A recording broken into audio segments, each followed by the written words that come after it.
Olá, você que está fazendo o concurso do Banco do Brasil vai ter a oportunidade de compartilhar comigo o tema autorregulação bancária, que é o item 17 do edital. É um tema muito interessante porque, primeiro, demonstra um avanço institucional, onde a Federação dos Bancos Brasileiros, a FEBRABAN, passou a poder ter um certo poder de estabelecer padrões operacionais e padrões de conduta para o sistema financeiro.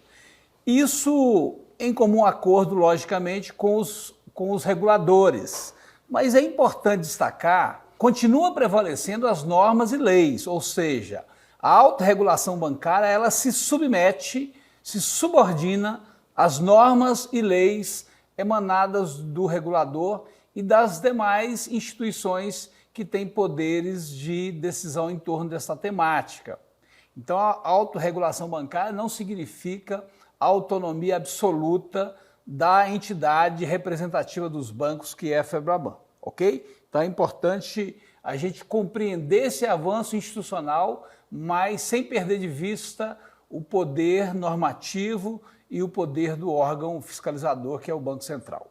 Então, hoje nós vamos estar falando do item 17 do edital, que trata de regulação bancária, e toda essa discussão em torno da autonomia da entidade representativa dos bancos, da FEBRABAN, no sentido de estabelecimento de normas operacionais, de normas de conduta em relação a diversos procedimentos bancários, demonstra um avanço institucional muito importante.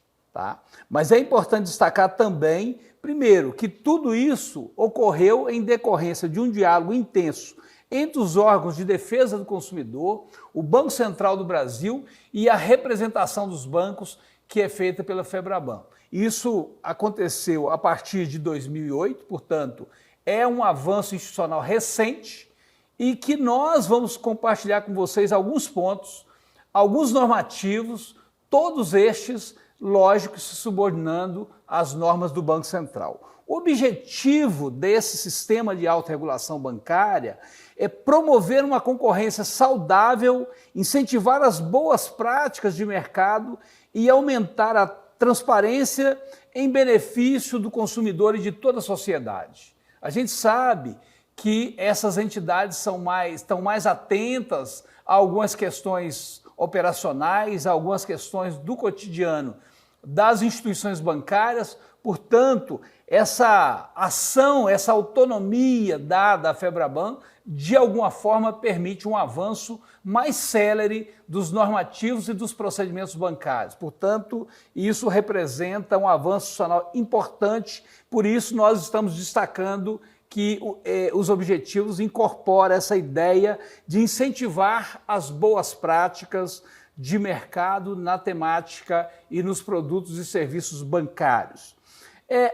Essa atualização do sistema de autorregulação bancária que se deu em 2013 e uma deliberação também em 2018, elas consolidam as melhores práticas e elas nos vinculam também aos normativos de prevenção e combate à lavagem de dinheiro. Portanto, na temática de combate à lavagem de dinheiro, hoje nós já dispomos de alguns normativos que foram construídos pela FEBRABAN com a parceria do sistema financeiro como um todo, que demonstra esse papel de complementariedade ao Banco Central que é feito pela FEBRABAN, que representa os bancos brasileiros. Toda essa questão que envolve a regulamentação ou a autorregulação bancária está associada a um código de conduta ética, que estabelece padrões de condutas a serem seguidas pelas instituições financeiras signatárias. Nem todas as instituições financeiras filiadas à FEBRABAN, elas são signatárias desse acordo de autorregulação. Existe um conjunto, a maioria delas, que são signatárias.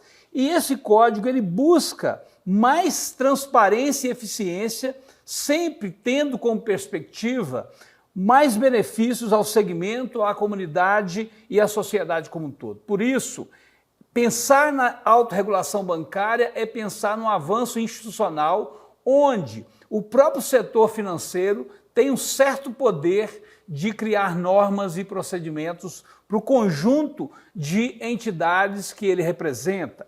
O sistema de autorregulação bancária, ele também reflete o compromisso do sistema financeiro no relacionamento com o consumidor. Portanto, tem vários normativos que estabelecem normas em relação a procedimentos na relação entre a instituição bancária e o consumidor, mas também tem relação com a livre concorrência.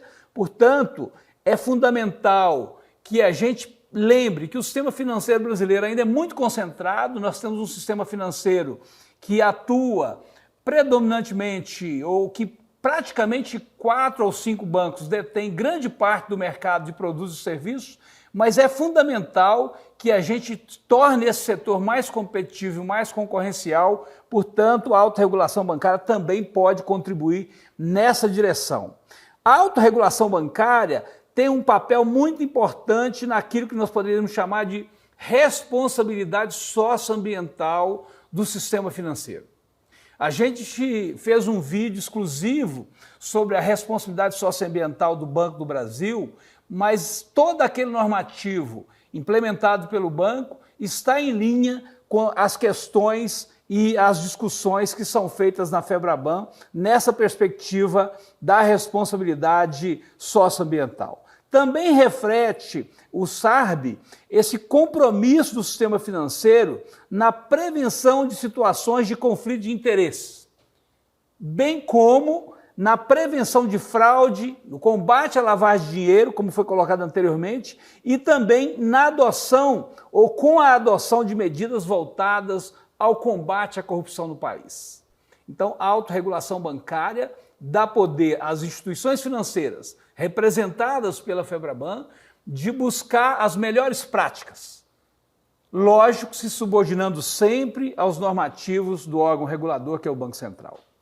Aliado ao Código de Conduta Ética, o sistema de autorregulação, ele também é regido por normativos de adesão, ou seja, nem todas as instituições financeiras aderiram ao Código, mas tem um normativo de adesão voluntária, onde busca-se a harmonização da legislação entre a legislação vigente e as boas práticas regulamentadas e contidas nesses normativos editados e conduzidos pela FEBRABAN.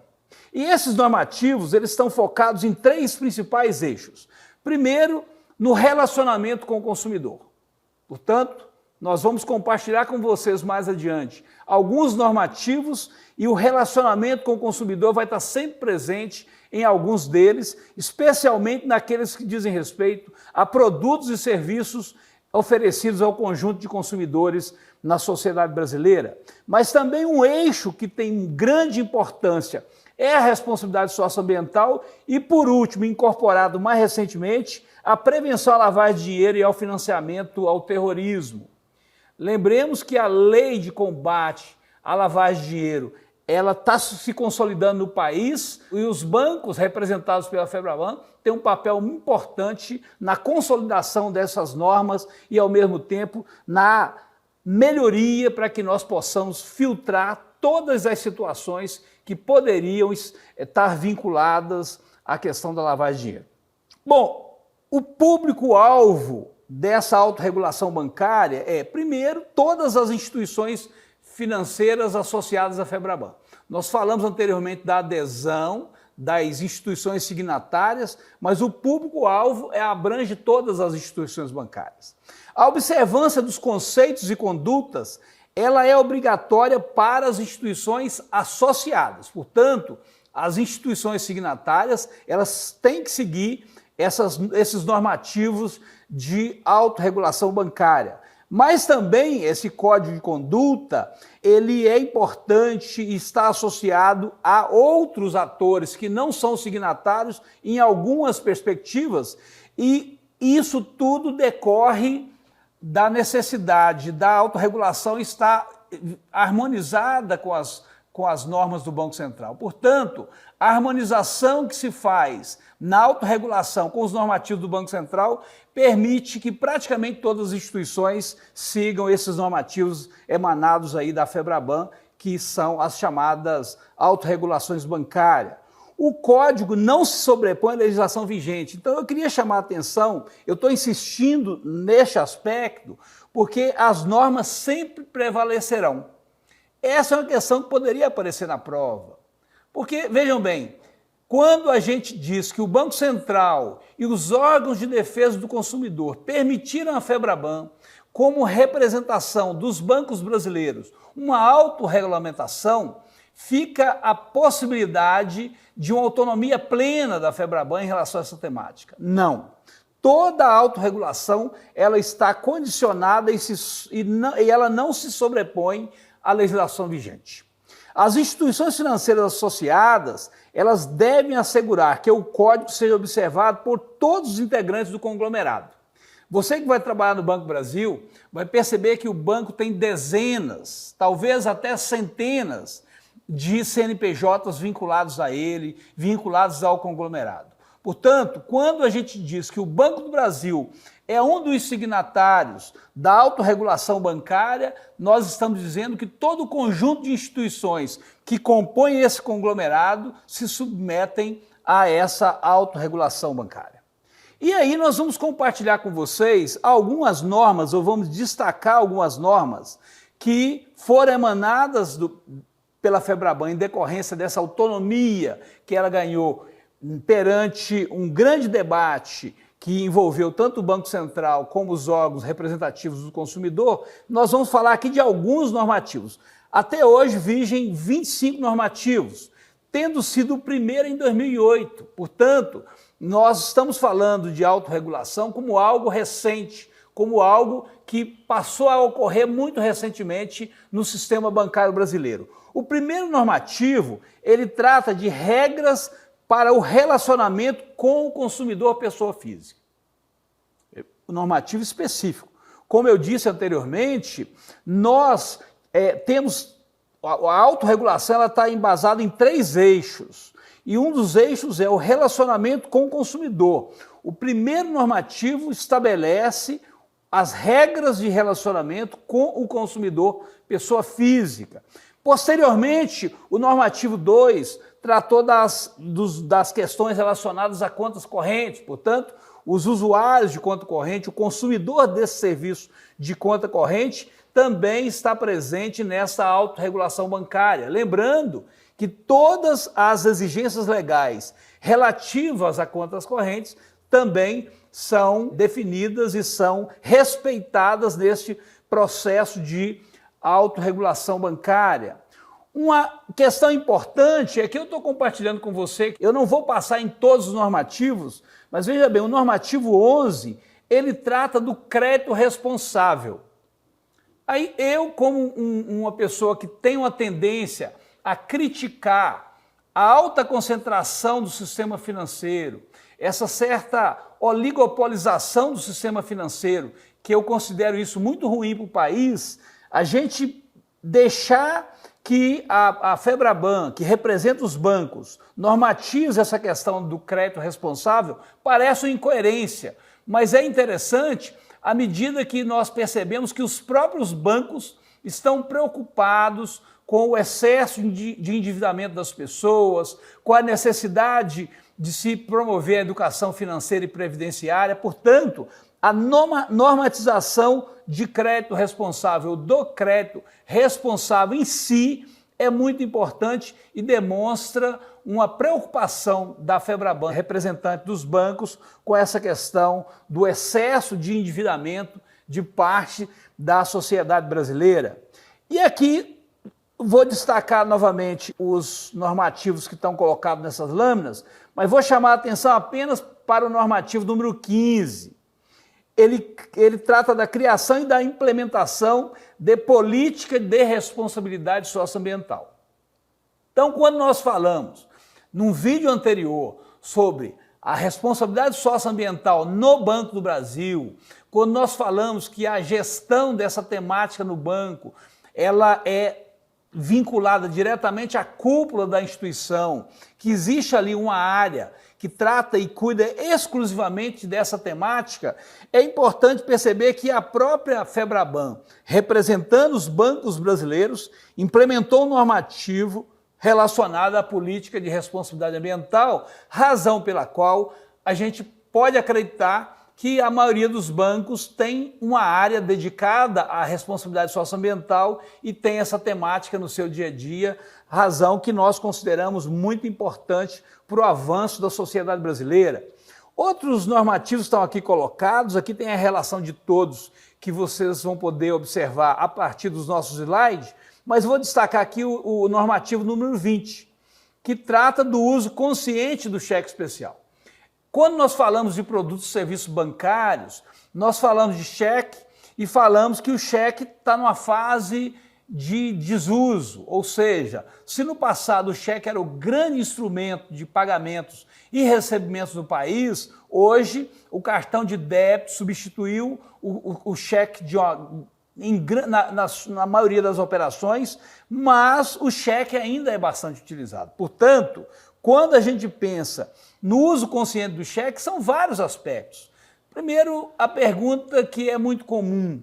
Eu vejo pessoas emprestando cheques, por exemplo, onde alguém assina um cheque sem estabelecer o valor desse cheque e empresta esse cheque para terceiro.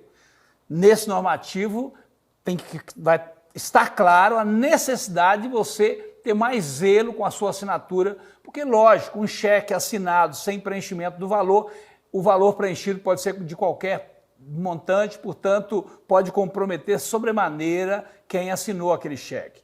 Portanto, esse normativo, ele estabelece diversos aspectos, entre eles, e talvez o mais importante, o uso consciente. Ou seja, você não deve emitir um cheque se você não dispõe de recursos na sua conta corrente. O uso consciente é você estabelecer uma relação ética, inclusive, na assinatura desse instrumento de transação financeira tão importante para o país e que hoje, de certa forma, entra em desuso, mas que continua tendo boa utilização no mercado e no comércio brasileiro. Portanto, aqui, com isso, a gente dá essa panorâmica da autorregulação bancária, destacando sempre que a FEBRABAN ela não tem a autonomia absoluta, ela se subordina e se submete aos órgãos de defesa do consumidor e ao Banco Central do Brasil.